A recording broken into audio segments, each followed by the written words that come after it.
नामदुन सल्ली अला रसूलिल करीम अम्माबाद औज़ु बिल्लाहि मिनश शैतानिर रजीम। अस्सलामु अलैकुम वरहमतुल्लाहि वबरकातुहू। मैं हकीम आसिफ अली राव। आज का जो मौजू है हमारा लेडी फिंगर से मुतल्लिक है, जिसको हम भिंडी कहते हैं और बड़े ज़ौक़ व शौक़ से हमारे इलाकों में इस्तेमाल की जाती है। स्पेशल बरसगीर पाक व हिंद के अंदर तो हर जगह भिंडी का चर्चा है, क्योंकि भिंडी का इस्तेमाल बड़ा लजीज़ हैसियत रखता है। अगर इसको आप सिंपल खाएं या गोश्त के साथ खाएं तो इंसान बड़ा इंजॉय करता है। यकीनन कभी जब हम अपने टीनेज में थे तो भिंडी मुझे भी बहुत ज़्यादा पसंद थी, लेकिन हकीकत ये है कि जब से मैं तबीब बना हूँ उसके बाद सारी चीज़ों को देखने का मौका मिला, समझने का मौका मिला, तो बहुत सारी चीज़ों के बारे में समझ में आना शुरू हुआ कि अल्लाह रब्बुल इज़्ज़त ने ये निज़ाम किसी मकसद के तहत तरतीब दिया है। हमारे जो नए आने वाले दोस्त हैं, चैनल को सब्सक्राइब करें, बेल आइकन को प्रेस करें, कमेंट सेक्शन में अपनी राय से ज़रूर आगाह करें।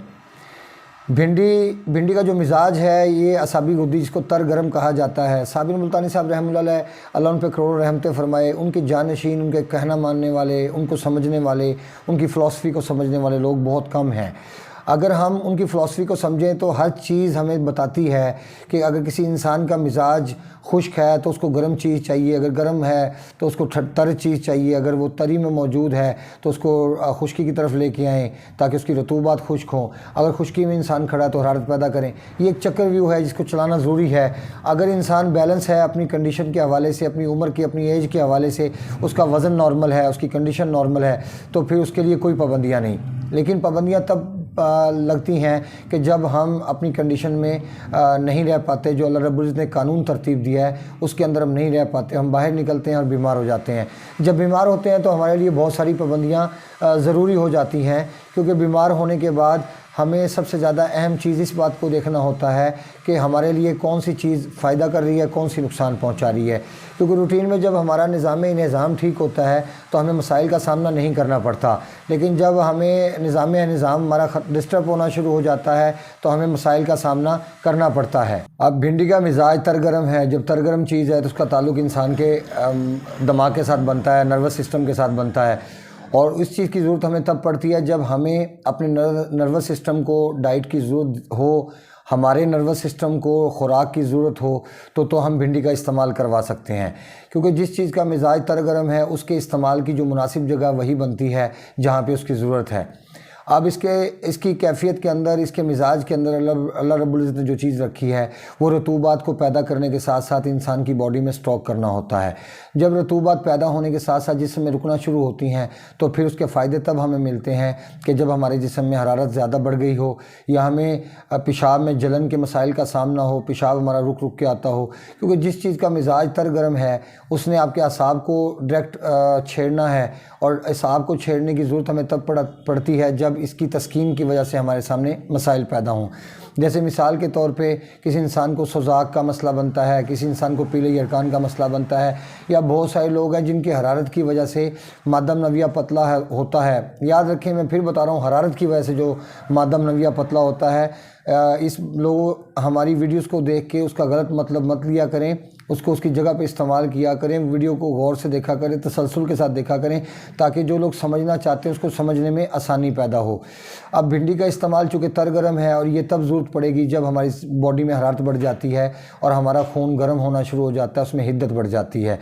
अगर इसका इस्तेमाल हम उस जगह पे करते हैं कि जहाँ पे हरारत ज़्यादा है, तो यकीनन जिसकी वजह से सीमन वीक हो गए या हमें सीमन वीक होने के साथ बेऔलादी का सामना करना पड़ता है, तो ऐसी हालत में भी इसका इस्तेमाल किया जा सकता है। क्योंकि जैसे ही रतूबात बढ़ना शुरू होंगी और हरारत कम होना शुरू हो जाएगी और जिस्म में रतूबात जिस्म के अंदर स्टॉक होना शुरू हो जाएंगी, क्योंकि रतूबात का इज्तिमा ही हरारत को कम कर सकता है। लेकिन अगर आप एसिडिटी को डायरेक्ट ख़त्म करना चाहें तो आप रतूबात नहीं दे सकते, जो कि बाज़ हमारे नादान दोस्त करते हैं कि वो कहते हैं खुश्की है हमारे जिस्म में तो खुश्की को तरी देनी चाहिए। अगर आप तरी देंगे तो खुश्की और बढ़ना शुरू हो जाएगी, क्योंकि खुश्की कभी भी ठंडक के साथ ख़त्म नहीं होती। खुश्की को ख़त्म होने के लिए हमेशा हरारत चाहिए होती है।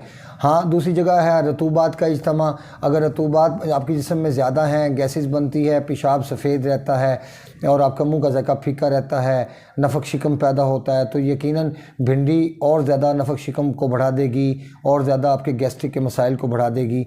लेकिन अगर हरारत की वजह से हल्की फुल्की गैस पैदा होती है, कॉन्स्टिपेशन नहीं होती, हवा में स्मेल नहीं होती, रूटीन में इंसान नॉर्मल रहता है, सर में डैंड्रफ नहीं होता, जिसमें खुश्की का इज्तिमा नहीं होता, तो यकीनन आप भिंडी का इस्तेमाल करके इससे वो फ़ायदे हासिल कर सकते हैं जो एक आम इंसान नहीं कर सकता। क्योंकि अल्लाह रब्बुल इज़्ज़त का बनाया हुआ निज़ाम एक तरतीब के तहत है, कायदे कुलिये के तहत है। अगर उस कायदे कुलिये को देखें तो इंसान के मिजाज तरतीब दिए गए, इसी तरह हमारी खुराक के निज़ाम के भी मिजाज तरतीब दिए गए। अगर इसमें देखें, जैसे मिसाल के तौर पे सब्ज़ियों में देखते हैं, जैसे चने की दाल है वो खुश्क है या माश की दाल है वो खुश्क है। अगर फलों में देखते हैं तो सेब और माल्टा खुश्क हैं। ये एग्जांपल के तौर पे आपको समझाने के लिए चीज़ बताई जा रही है। फिर उसी तरह आप आ जाएँ हरारत के अंदर, जैसे मिसाल के तौर पे मुंगरे ये हरारत रखते हैं, तो उसके अलावा अगर फल में आते हैं आम हरारत रखता है। अगर उसके अलावा हम आते हैं, जैसे मिसाल के तौर पे जिसमें अगर एसिडिटी बढ़ जाती है तो हमारे सामने जो 3 किस्म की वैरायटी अल्लाह ने रखी है, मिसाल दे रहा हूँ, इस तरह की और बहुत सारी कबील की चीज़ें हैं। इनका इस्तेमाल एक वक्त में नुकसानदेह, एक वक्त में फ़ायदेमंद है। जैसे मिसाल के तौर पे माल्टा है, सेब है, अगर शुगर टाइप 1 है आपके जिस्म में रतूबात है तो फ़ायदेमंद है, अगर एसिडिटी है तो नुकसानदेह है। फिर इसी तरह आते हैं सब्ज़ियों में, अगर आप लेते हैं बैंगन या आलू, अगर आपके जिस्म में रतूबात हैं तो ये फ़ायदेमंद है, अगर आपके जिस्म में एसिडिटी है तो नुकसानदेह है। अब आप देखें कि एक चीज़ का एक वक्त में फ़ायदा भी है, उसका नुकसान भी मौजूद है। जैसे मिसाल के तौर पर अल्लाह पाक ने हमारे जिस्म में 3 ऑर्गन लगाए, हमारा दिल, जिगर, हमारा दिमाग। अब दिल से मुतलिक अलग खुराक है, जिगर से मुतलिक अलग खुराक है और दिमाग से मुतलिक अलग खुराक है।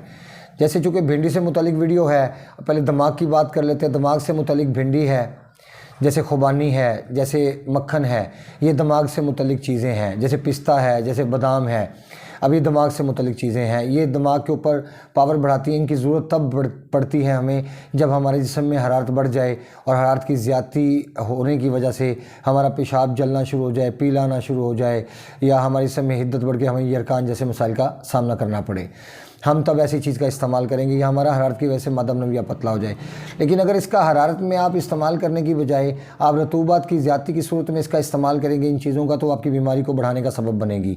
इससे साबित ये होता है कि जो चीज़ अल्लाह रब्बुल इज़्ज़त ने तैयार की है, दुनिया में भेजी है, हमारे लिए पैदा की है, उसका कोई ना कोई मकसद है। इसी तरह फिर मस्कुलर सिस्टम पे आते हैं। अगर मस्कुलर सिस्टम की बात करें, दिल की बात करें, तो दिल से मुतलिक ड्राई फ्रूट्स में मूँगफली और जैसे छुआरा, और फ्रूट के अंदर जैसे आ जाएं आप सेब और माल्टा। फिर गोश्त के अंदर आ जाएं मछली और कट्टे का गोश्त।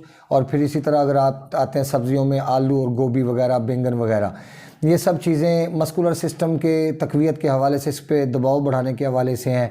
इनकी ज़रूरत हमें तब पड़ती है जब हमारे जिस्म में रतूबात की ज़्यादती होती है, यूरिन हमारा वाइट आता है या शुगर टाइप 1 की कैफियत है। ऐसी सूरत में ऐसी चीज़ों का इस्तेमाल करवाया जाता है। अगर ऐसी सूरत में ऐसी चीज़ों का इस्तेमाल करवाया जाए तो यकीनन फ़ायदा होगा।